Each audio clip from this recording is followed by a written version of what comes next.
how would the Earth Mm. not be moving?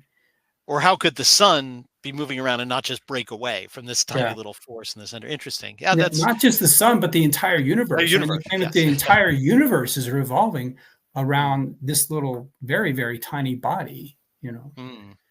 mm, very interesting. Well, and very easy to comprehend. Again, I think you don't have to have had college physics or remember your college physics to see the logic of that. Is there anything else in that? Any other show and tell that you have? No, I've exhausted the show and tell, but yeah. Well, I mean, the only other comment I would make is that likewise, if you would have to throw out Einstein, um, Mhm, with the theory of relativity, which you know he made predictions about what you would mhm, find that have been verified. But in the Einsteinian universe, this expanding universe, as I say, there is no center.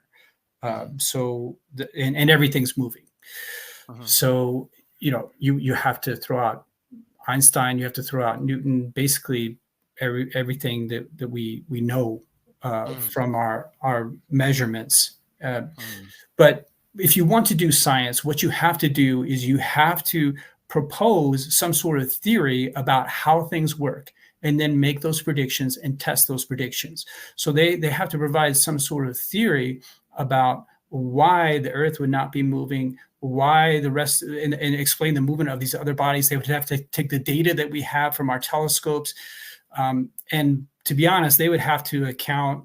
For me, they would have to account about the fact that we put all these satellites up there, and we've got all these observations